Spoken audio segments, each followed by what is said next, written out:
All right. So thank you all again so much for coming to our event tonight. This is going to be our third annual ng-conf wrap-up. Every year, Julie and I have the privilege to go to ng-conf, which we'll talk about what it is in a moment. And then we like to come back and let all of you know just like the highlights, what you need to know, and what talks that you should watch on your own in case you didn't get a chance to go to ng-conf, or if you want to just get the highlights again, because there is a lot of information. So with that, I will get started. All right, so first, what is ng-conf? Julie, do you want to take this one? ng-conf is the largest and the original ng conference that was started 5 years ago, maybe six. And it's usually held in Salt Lake City. This year, due to COVID-19, they moved entirely online, but they still held the 3 days, the same talks, all 3 days. And eventually they're in the process of putting everything together. In the past, they've offered free viewing online, but since they didn't have the in-person portion this year, they actually locked down the videos to those who paid to go see the conference. And they will be releasing those, to everyone, but they're not available right now. They're coming soon. So. Yeah, and just to add to that, so these slides we will be sharing with everyone, and they include a lot of links to the talks. And as the videos are released publicly, which they will be soon, we'll update these slides to include links to all of these talks that we talk about today. All right, great. So with that, let's dive into the content. So first thing they talked about was this, like, just generally the state of Angular. This is an Angular conference, so that makes sense. So the biggest thing is Ivy is out now. If you missed it, Julie and I did a talk on Angular 9, not last month, but the month before. And the big focus there was Ivy. So we didn't go really in depth in these slides about all the features that you have with Ivy, because we covered them in the other talk. But if you want more information on Ivy, definitely check out those other slides, which I can share at the end of this. But the gist is that Ivy is smaller, faster, and simpler. It has smaller builds because there's improved tree shaking, which just means that Ivy is going through and being really smart about removing any code that you don't actually use in your application to make your bundle size as small as possible. Ivy is also able to generate less code in general. Before, Angular's compiler was generating more code, because the more code you generate, the faster the processing is in your browser. So the less code you generate, the slower the processing is. But they were also able to increase the processing speed. So because they're able to increase the processing, they're able to generate less code, which means you'll have faster builds, faster apps, and also just simpler apps, which is nice. Another one of the big highlights was improved internationalization. Anyone that's used the built-in Angular internationalization before probably knows that to internationalize your app, it has to build your app for as many different languages as you're targeting in your application, which could, be really slow to have to build your app, n number of times. Now they've moved the internationalization part to the end of your app. So they only have to build the app once, and then from that built app that one time, they can generate the internationalized code, which means it's a lot faster and it's a lot easier to do things like swapping out languages at runtime. There's also another new global ng object in your console, which makes debugging really, really easy and really cool. We don't cover this a lot in this talk today, but we do have a link to some slides that from ng-conf that covered how to use this new ng object in your console. It definitely makes debugging a lot easier. You can do things like run change detection automatically from the console. And the other big thing is that Angular has been upgraded to TypeScript version 3.7. So Angular 9 did the upgrade to 3.7, and then Angular 9.1 upgraded us to 3.8. So that's really exciting to be able to stay on the latest version of TypeScript. Julie, any other things I didn't mention about Ivy? Not that I know of. I was just going to say that there are things that we talk about, or that Michi talks about, that sound similar to a TypeScript talk that we did recently, and that's because they are tightly coupled with the releases for TypeScript. Absolutely. The other thing that the core team members and the Angular leaders talked about at ng-conf was that just kind of like the general state of Angular going forward and within Google. So first, there's going to be more transparency in the roadmap going forward. The original plan was that there was going to be a major Angular release every 6 months, and then anyone that's been following Angular closely for a long time knows that the Angular 9 release that came out in February was actually supposed to come out back in October. But there were just delays because the Angular team was trying to make sure that they released 9 when it was ready, not just by some arbitrary deadline, and that it was not going to have any breaking changes. It was going to be a smooth upgrade for all of the developers. And I think they definitely accomplished that. But I think what part of the thing they learned is that they just want to make sure that there's better transparency in their roadmap, so developers have a better idea of when releases are coming and what's going to be in each release. From the Google side of it, for those that don't know, Angular is maintained by Google. It is an open source project and completely free, but the core team that works on it are all employed by Google. And Angular has now been included in the Google Core Dev, which for the rest of us basically just means that Angular is getting more and more support from Google, which is great. And today, over 2,000 projects at Google are using Angular. And every year they give us the number of projects that Angular is used at in Google, and every year it's increasing. So that's really great to know as an Angular developer outside of Google, because knowing that Angular has this strong backing means that we know that Angular is going to be around for a long time, and we don't have to worry about support just being dropped suddenly for Angular. They also released this survey. They're asking any Angular developers to please take the survey so that they can get some more feedback on what you think of Angular and how you're using it. All right. The next thing that we covered was the state of NgRx.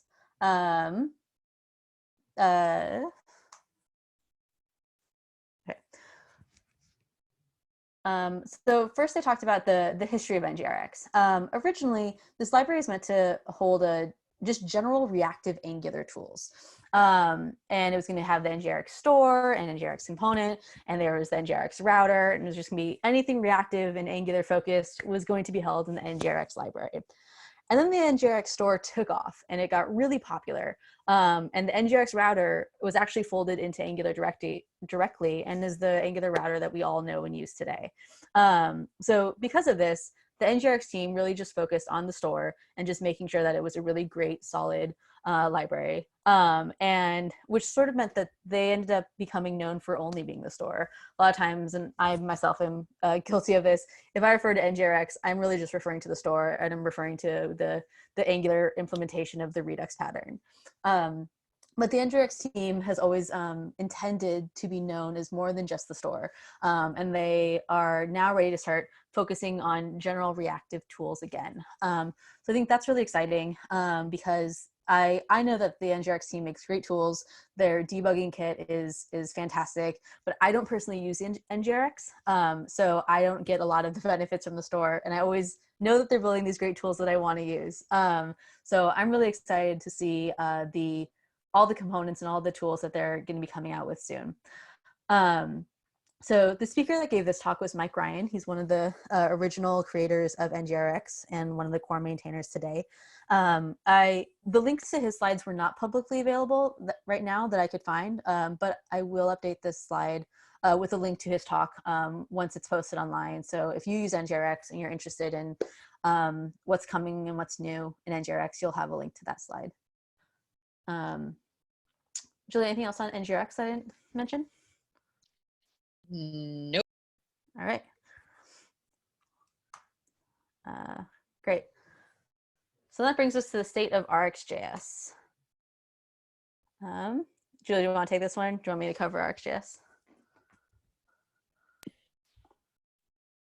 Okay, I'll do it. So Ben Lesh gave a talk on RxJS, which he does every year. And his talks are always one of the ones I look forward to the most because they're always really solid and they always have a lot of information. The big news is that RxJS 7 beta is now released. This was a little bit more new news 2 weeks ago at ng-conf than it is now. So we did include a link to RxJS 7 beta so that you can start playing around with it today. And they're definitely asking for people to send any information about bugs you're finding with RxJS 7. So there's a lot of new things to talk about in RxJS 7, and we're going to cover them today. But the high level overview is that there's going to be increased stability. There's a lot of deprecations, but there are no breakages. And the other big thing is they've also moved to the latest version of TypeScript. So again, this talk was given by Ben Lesh. We do have a link to his slides here. So you can look at those afterwards. But so all the information I'm about to cover came from Ben Lesh and these slides. So let's talk about the new features that are coming. There are a lot of things, but these were sort of the highlights. One is animation frames. It's a new function operator that you can use to get the information of your animations. Before, it would just output incrementing numbers, so it'd be like 0, 1, 2. That was a little hard to work with. It didn't really actually give you a lot of information, and it felt a little bit arbitrary. Now, this new function is going to output the milliseconds elapsed, which gives you a lot more context, and I think will be a lot more useful. The other big change is that there is a new promise conversion function. So before, if you wanted to convert an observable to a promise, you would use this toPromise function. But now that's being deprecated in favor of this new function called lastValueFrom, which is going to emit a promise. The reason that they've done this is that one, lastValueFrom is going to emit an empty error for any promises that never emit a value, or any observables that never emit a value, which is good because now you'll always know if there was a value emitted or not. And the naming is a lot clearer because it says last value from, you know that you're getting the last value that was emitted from that observable, not the first one. Before there was some confusion about if toPromise returned the last or first value from the observable. The thing to know though is that there has been no change in the suggestion to try to use toPromise and lastValueFrom as little as possible and really only use it when you need to. You can't cancel, there's no cancellation support for the promise emitted from lastValueFrom. So really make sure that you're only using it when necessary. The other big thing was that they've added async iterable support, which is really exciting as we make more complex applications.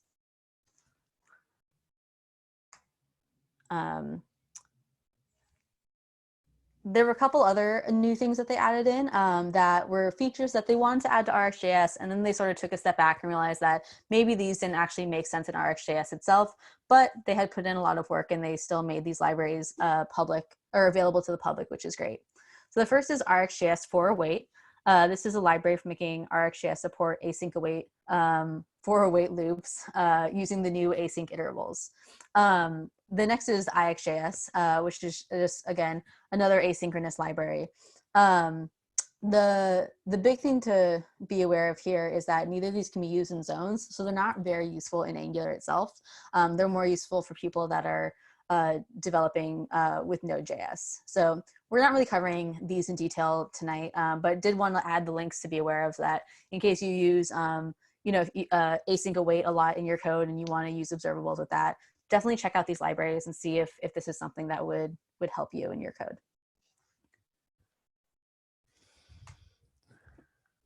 Now, earlier, I mentioned that there are a lot of deprecations in RxJS. So we're going to cover some of them right now. So the first thing is that there are no longer scheduler arguments. Ben Lesh has been talking about removing these for a while now, and now they've actually finally been deprecated.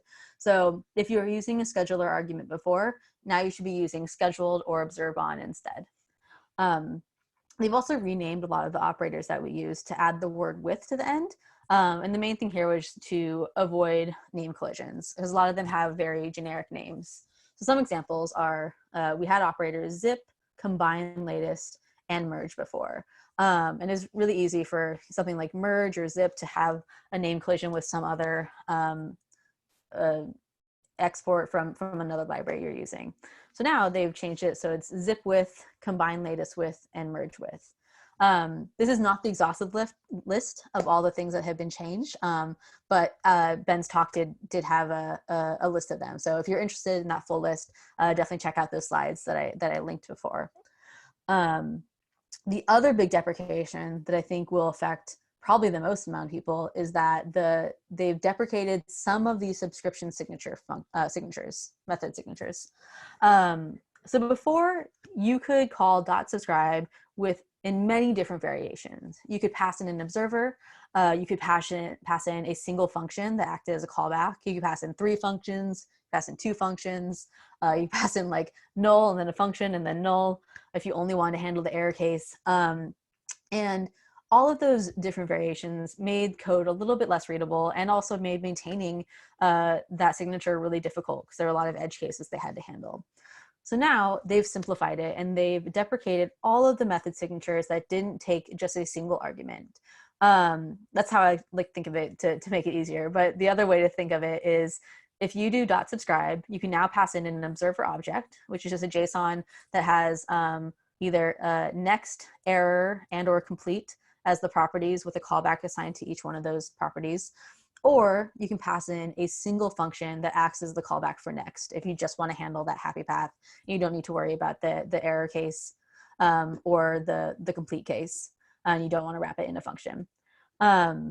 So I know this was a change that when I heard about it, I was a little nervous. I thought this was going to be make me have to change all of my code right away.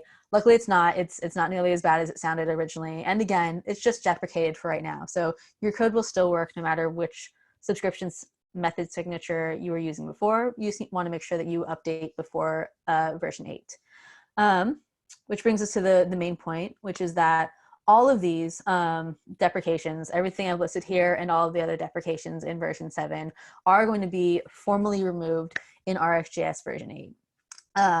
They are going to be, the RxJS team is writing a lot of linters to try to make sure that this change is as easy and as smooth as possible. The ultimate goal, I believe, is to make it so that they have linters that will automatically clean up your code for every single deprecation that they have. But that being said, definitely doesn't hurt to kind of look at what warnings you're getting now with RxJS 7 and maybe start doing some cleanup on your own just to make it easier when eventually you want to go to RxJS version 8.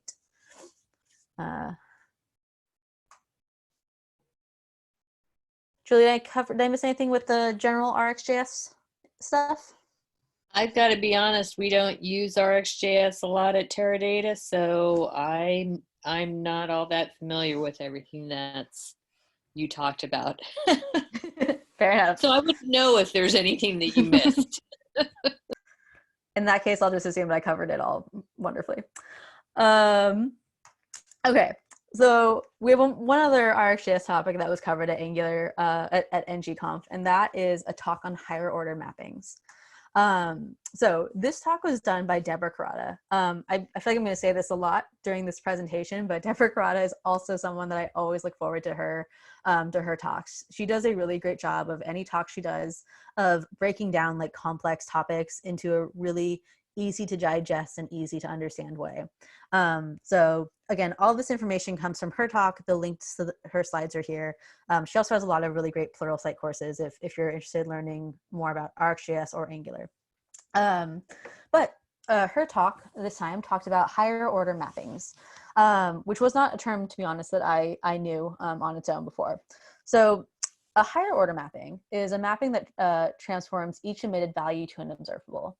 So the time that you would want to use this is if you're using the map operator, but instead of having the map operator just return a value, you need the map operator to return an observable. So an example of when this may happen is if you need to map the values that are going into your map operator, but you need to call your backend API to get something from that value. So maybe your observable, your map is taking in an ID, you want to call to your backend to get whatever object matches that ID and then output that new object. So to do that, you need to have a higher order mapping. So that's where things like merge map, concat map, and switch map come into play. I feel like historically these have been some of the operators that have had the most confusion around them, and almost like the most fear of like saying like, I have no idea which one of these I want to use and when to even use them. So already from Deborah's talk, I now know that I want to use these if I have values that are coming in through an observable, and I want to map them and output another observable. So if I want to do that, I need one of these operators. But which one do I need?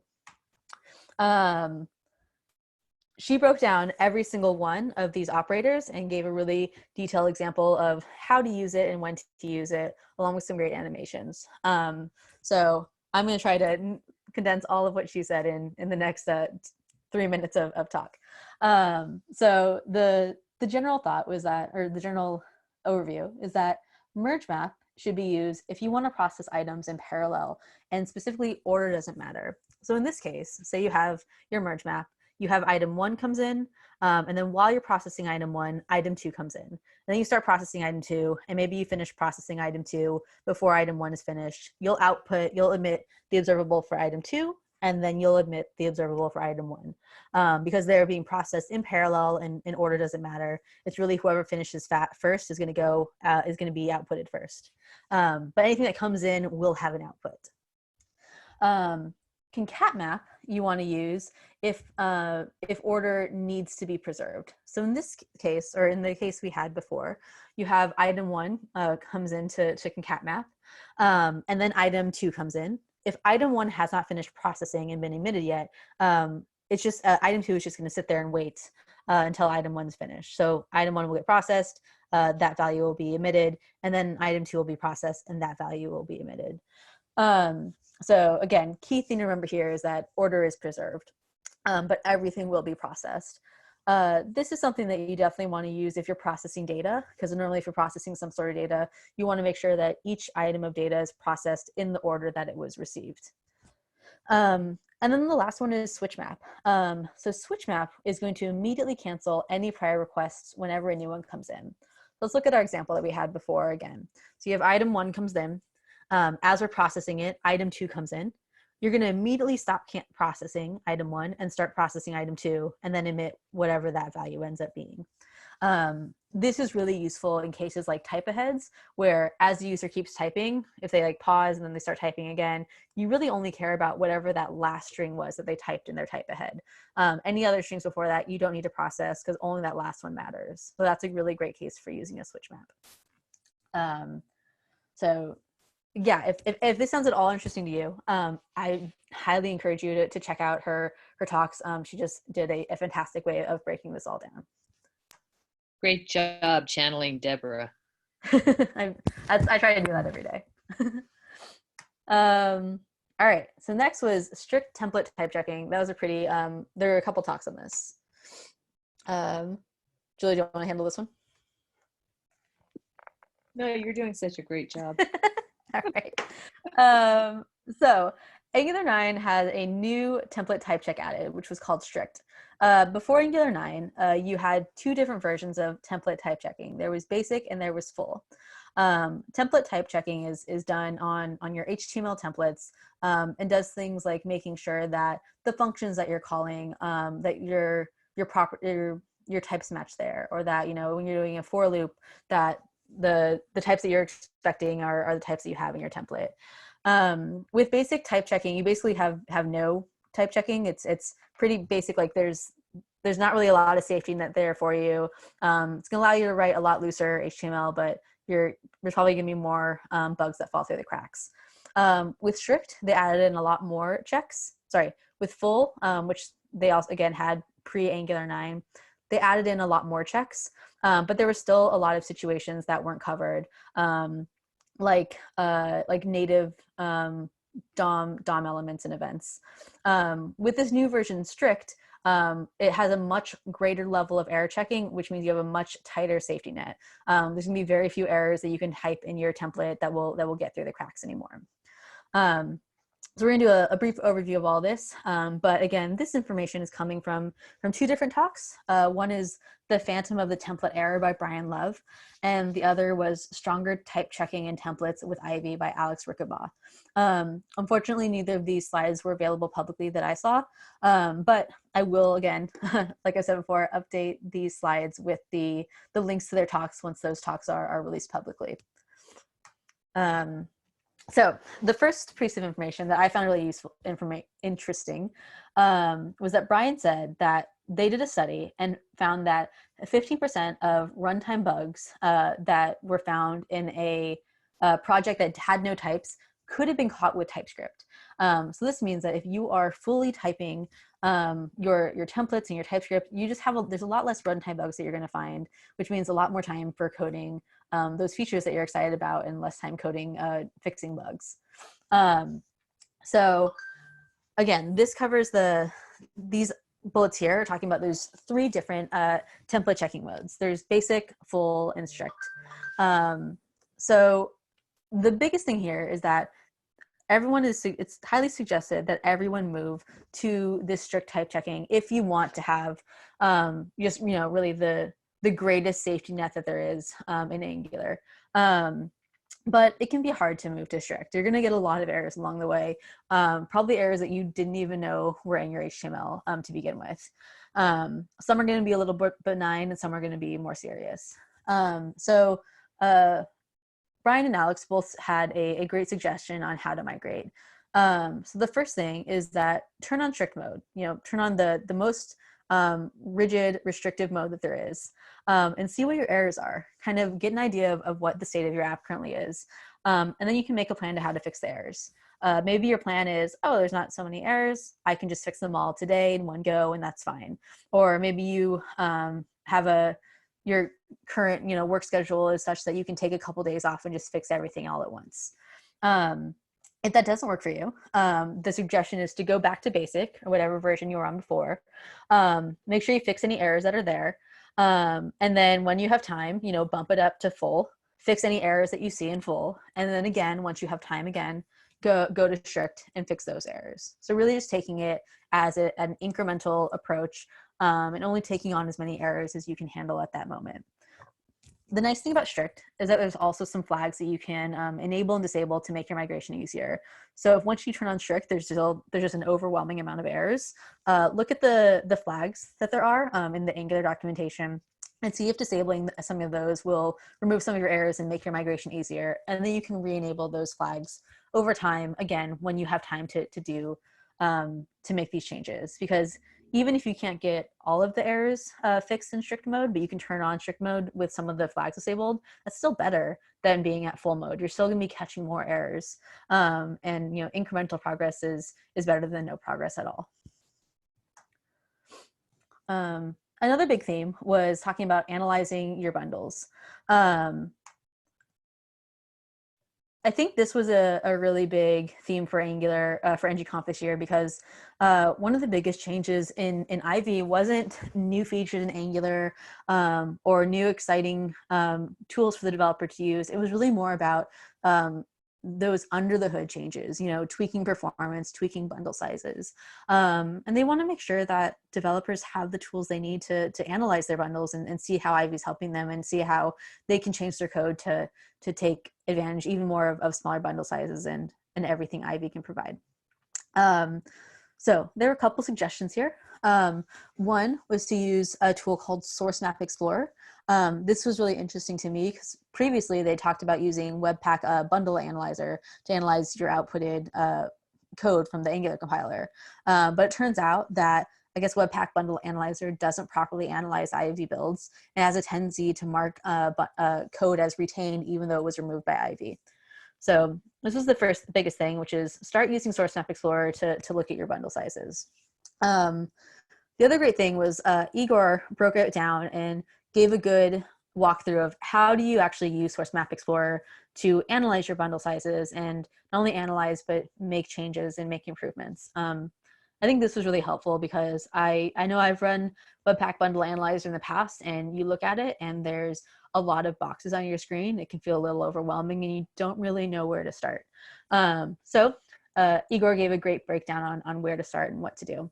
The first thing after you install and run it is to look at the output diagram and find the biggest issue first. That's the biggest issue is going to be your largest box.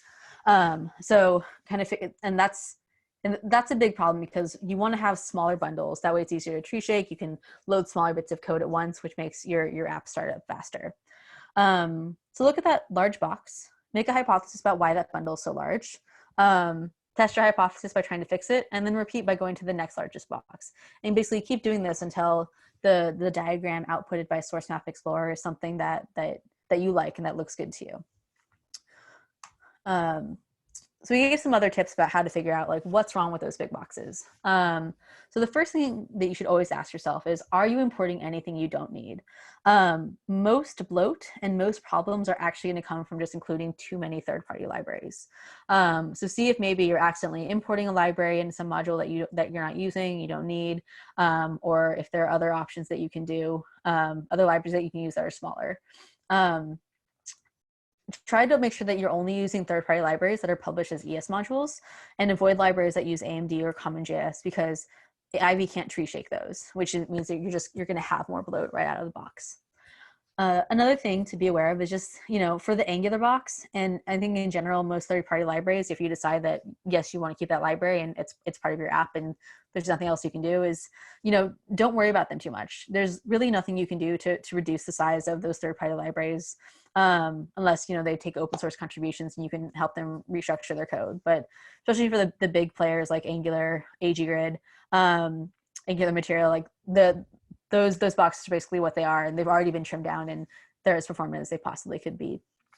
Next thing is to lazy load as much as possible. When you lazy load, those files that are lazily loaded are going to be broken up and put into their own smaller bundle, which is going to be a smaller box in that diagram. And again, we're trying to get a lot of smaller boxes that we can include instead of really big giant boxes. And the other tip was just to stay up to date with Angular. Angular's, every update, they're making bundle sizes smaller, they're improving performance. So at some point, like that's just the best way to make sure that your app is performant and that your bundle issues are as small as possible, is to make sure you're always on the latest version of software. And that doesn't just mean Angular, that can mean Angular, that can be your charting library, that can be your other utility libraries, whatever it is. Igor also mentioned a couple useful tools that you can use, including Lighthouse, web.dev/measure, and then webpagetest.org/easy. These all give some really useful tools to analyze your applications and give you really great focused output that shows you exactly some things that you can change. So where source map is just sort of there's a lot of information that you don't always know what to do, these tools will give you really pinpointed directions on how you can improve the performance of your application. So I think I mentioned this before, but most of this information came from Igor's keynote on day 3, which we do have the slides for here, and then Stephen Fluen's talk on common challenges facing Angular enterprises. Those slides are also not available, but again, I will update this when the link to his video is posted. I also definitely recommend you checking out Stephen Fluen's talk if you do Angular enterprise development, because he also talked about a lot of other challenges that and questions that Angular enterprises face, like, do I use a monorepo? Do I want to use a micro front end? And all sorts of things. So definitely check out that talk once it's publicly available. Julie, anything I missed on analyzing bundles? Nope. At Teradata, we're definitely interested in the Angular enterprise stuff. So we've done a lot of work in trying to decrease our sizes, but we can always use more help. So good information there. Great. Okay.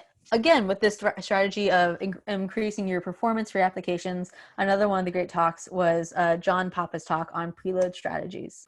So I have the information for his talk at the end, but again, all of this information comes from John Papa, who, if you're not familiar with him, he's another person that has consistently very solid talks and has some really great Pluralsight courses. So look at his talk once it's available, and also check out his courses to learn more about a lot of various topics, but especially Angular. So let's cover what the load strategies are in Angular today. You can eager load, lazy load, or preload. So eager loading is when you load everything up front. This will result in a slower time to first interaction. Like your users are going to have to wait a while everything is fetched from your wherever your files are being served from. But then once everything loads, once your app starts up, everything's gonna be pretty quick from then on. You're gonna have quick page load navigation because you're not downloading any more assets. You've already downloaded everything you'll need. The other option is you can lazy load. So in this case, you're going to basically, for that first interaction, you're going to load the smallest bundle size you could possibly load, whatever you only need for that very first page. And then for every other view that you navigate to, you'll load those modules as you navigate. So, user clicks a button to go to their user preferences page, you'll lazy load all of the code needed to render those preferences. So the upside to lazy loading is that you'll have a much quicker time to first interaction for your page because you're downloading a lot less information. But the trade-off is you're going to have slightly slower load on navigation. It's not going to be horribly slow because hopefully you have those smaller bundles and you're not loading a lot every time you navigate, but you are loading something. So there is going to be a little bit of a delay. But the other option is that you can preload. Which is sort of a combination of the other two strategies. So when you preload, you're going to load your main bundle first. So you get that same quick interaction that you got with lazy loading. And then once that is loaded, you'll automatically start loading your other bundles that you'll need. So instead of having your user have to wait when they try to navigate to a page, you've actually already preloaded that information while they were just working in whatever your first page is of your application.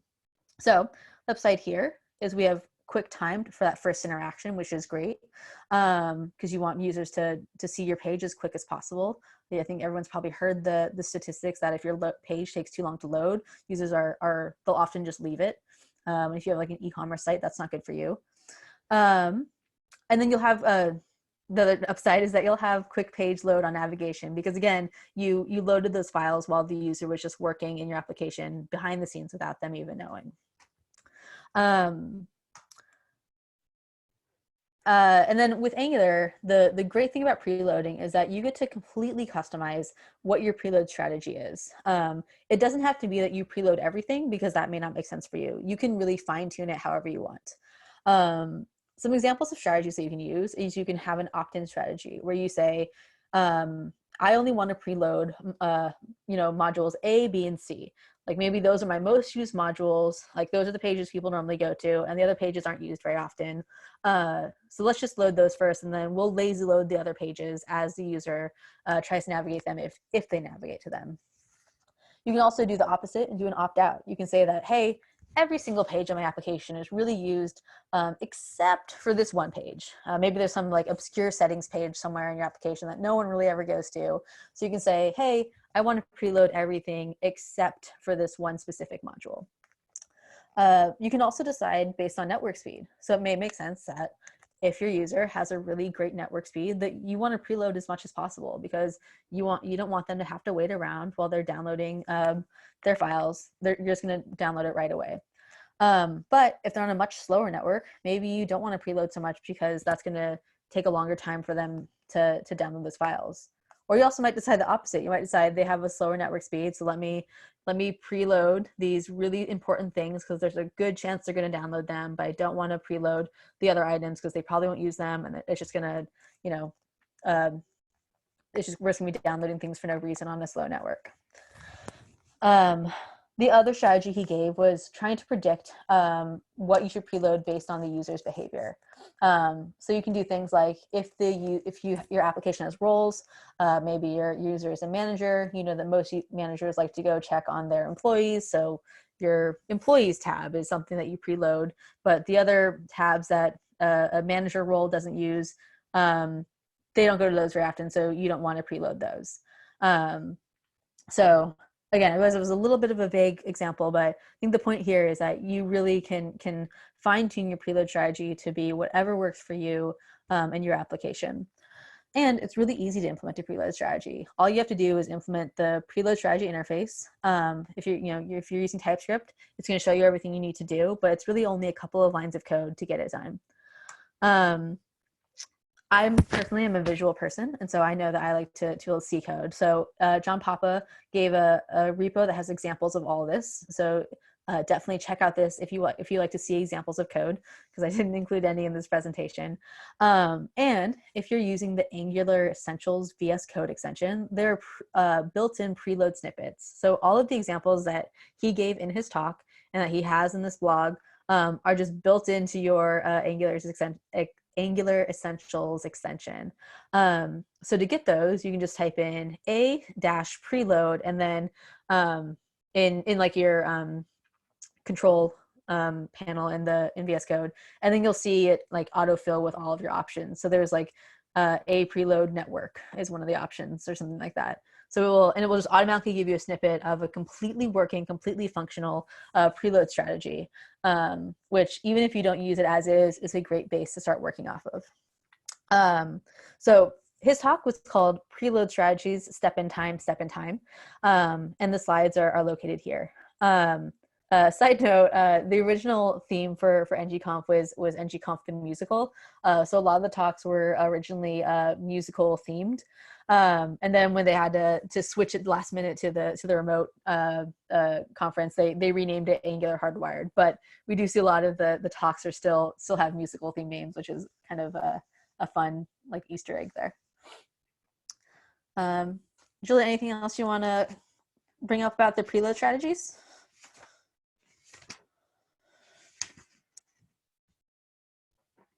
All right. So that was like all the talks that we wanted to cover at a high level today, and also because we didn't want to make it so that there's sort of a fire hose of information coming at you in this talk. It's very hard to condense 3 days of really great content into one talk. So do you want to say that if we didn't cover a talk in this, it doesn't mean that we didn't like it or we didn't think it was valuable. It was just maybe something that we didn't feel like would be useful to everyone, or maybe it was just that the information in the talk was just like so great and specific to that talk that we couldn't do it justice by covering it here in these slides. But we did want to give some shout outs to some other talks that we suggest you look at. And if you have time, once the videos are up, I really suggest that you watch them all, because my favorite thing about ng-conf is that the content is just really solid every year. So first, if you are interested in machine learning, highly suggest that you look at Aaron Ma's talk. It's called A Journey into the World of Machine Learning with TensorFlow.js. I have a link to the slides here. He is yeah, please go, Julie, you should describe it. He's 11 years old, and this kid was amazing. It was just insane how much this kid knows about machine learning and everything that he's done at age 11. He did his first talk at Google at age 8 or something. The kid's just insane. You gotta watch his show. It was awesome. For sure. Another talk I recommend you watching is Vishal Kumar's talk called Facing the Music, again, musical themed. This one's really good if you write enterprise Angular applications and you need to write them at scale. Vishal works at Delta, so we talked a lot about the problems that they've run into at Delta, just writing an app that is used by just an incredibly large number of people, and how they've solved a lot of the problems that they've encountered. So I found that really exciting. I didn't include that one today because I know not everyone does Angular enterprise Angular development. If TypeScript is your thing and you want to improve your TypeScript skills with the never and unknown types, or if you are a fan of Frozen, I highly suggest you watch Into the Unknown by Craig Spence. This was another musical theme and had he actually played some live music at the end. So this one was just really great from an entertainment value. So the slides here are really useful on their own. I think they have all the information he covered. But even if you read these slides, watch the video once it's up, because that was a good one. I'm going to answer any questions like once we finish this, I promise. If you want to write more resilient unit tests, Shai Resnick had, again, as always, a fantastic talk on testing.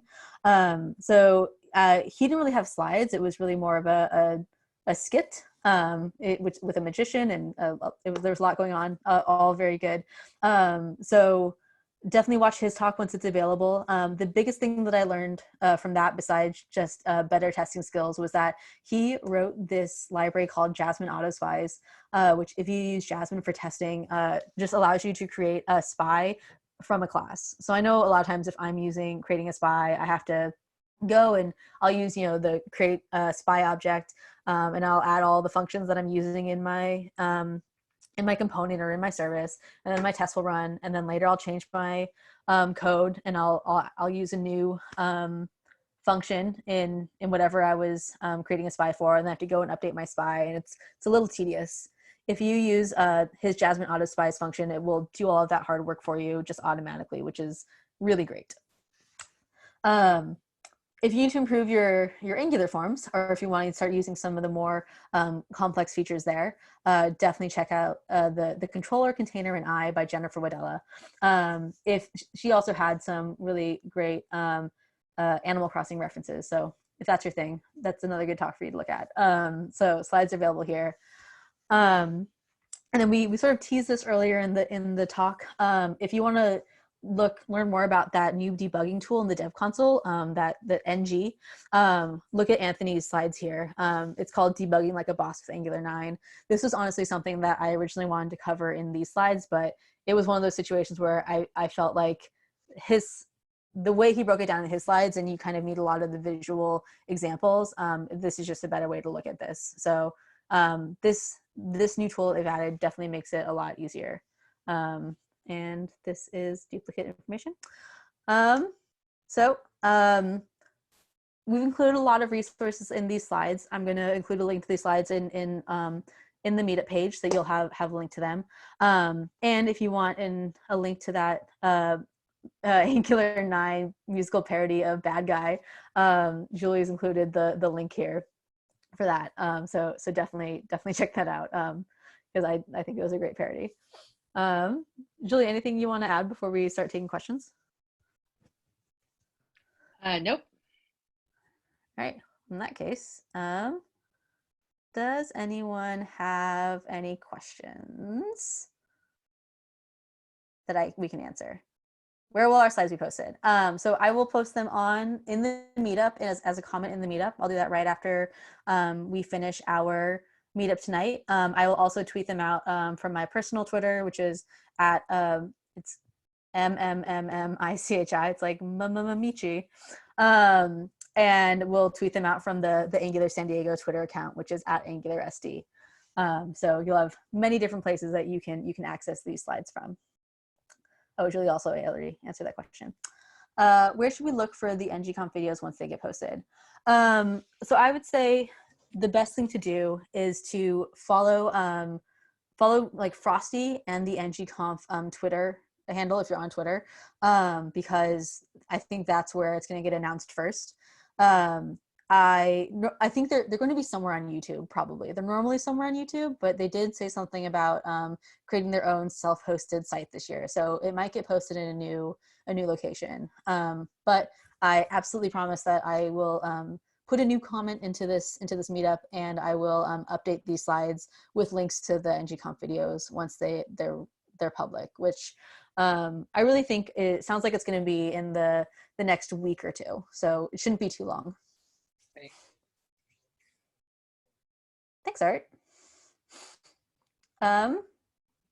Any other questions that we can answer for you while we have you here today?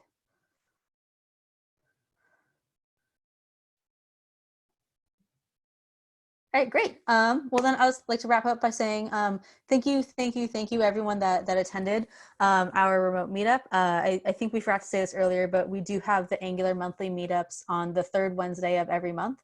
So definitely keep an eye out for our May event. It will once again be remote, and our plan is to continue doing these remote events as long as we need to until it's safe for us to have in-person events again.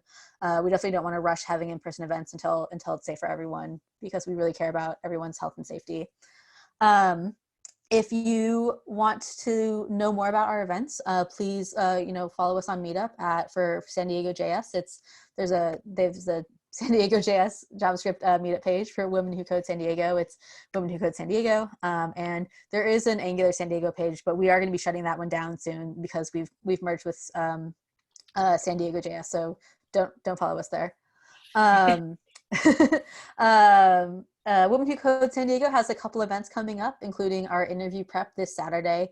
That's another monthly event that we have on the third Saturday of every month. It's a smaller group of people together every month, and we practice like whiteboarding interview questions and interview concepts, it's a great way to, freshen up on your algorithm skills or any of those whiteboarding interview questions in a much more less stressful, really more relaxed environment.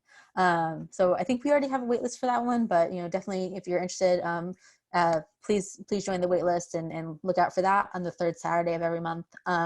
We'll have another event that's coming at the end of March that isn't quite posted yet, but keep an eye out for that.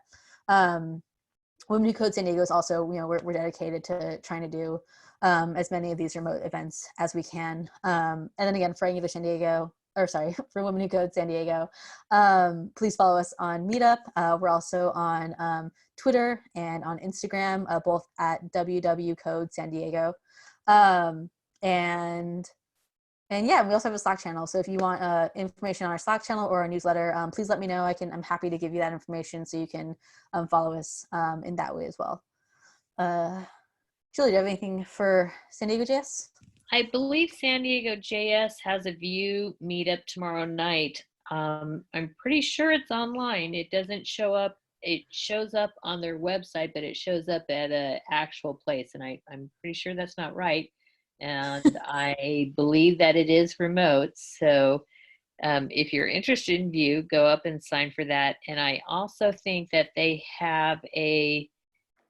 got a BYOP night and a fundamental JS that I think we're also going to be remote, but they're also showing up as in actual spots. But those are 3 possible meetups on the San Diego JavaScript calendar that are coming up that I believe are supposed to be remote. So great. And yeah, and if anyone ever wants to give a talk at one of these Angular events, we do topics on Angular, but we also just do like kind of general web development and also sometimes tooling. So we had a really great talk on VS Code once, or like Stack Blitz. So if you ever want to give a talk, please absolutely reach out to me or Julie. We'd love to get you on the schedule. And like Julie said earlier, it's different doing the remote talks, like not having that crowd feedback, but it's also a little less intimidating because you don't have to see all the people you're looking at. So if you're worried about talking in front of a crowd, this is a great time to go ahead and try giving a talk online. So normally we end our events with networking, and we also have a chance for anyone to stand up and say if they are either hiring or looking for a job or looking for someone to partner on a project with. So I don't think we can do the full networking tonight, but did want to open the floor and see if there's anyone that just wants to make any announcements to the crowd. And I will give people a second to unmute in case you're muted. Band of Hands. What does Band of Hands do, Andrew? Unmute. Hey, so Band of Hands is a hiring platform. We're actually working to kind of create a virtual temp agency. It's a place where people can post jobs, take jobs, and stuff like that. We recently upgraded to Angular 8, but we have a small development team, and we're looking for some more people. So I was just kind of looking for some job resources. I see that there's a job board on San Diego JS, so I was thinking I was going to post a job there. But if anyone is looking for work, I would love to talk to you. You can send me a message here or just look out for a job from Band of Hands on the San Diego JS board. I was looking to post there. So we're excited to get some other Angular developers and really develop our application a little bit more. And where are you located? Well, our office is in Kearney Mesa normally. We're hoping to be able to get back there sometime soon. We're totally remote until some of this stuff dies down, but we have a nice little office in Kearney Mesa, which is really central and easy to get to. So I think it's a great place to work. If anyone's looking for work, we would love to talk to anyone with Angular experience. Fantastic. Thank you, Andrew. All right. Anyone else?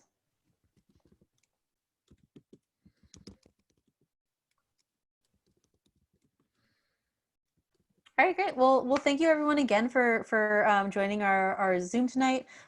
Look forward to seeing you all next month. I'll leave the Zoom open for a couple minutes just in case anyone's chatting privately so they don't get kicked off. But yeah, I think that's all we have for tonight. Cool. Thank you so much for organizing. It's been really great. Great recap. Yeah. Thank you. That's really lovely to hear. Michi does an awesome job. Julie's also incredibly helpful. I couldn't do without her. I'm in the background. All right, everyone. Have a fantastic night. Stay safe. Stay healthy. Good night. Night.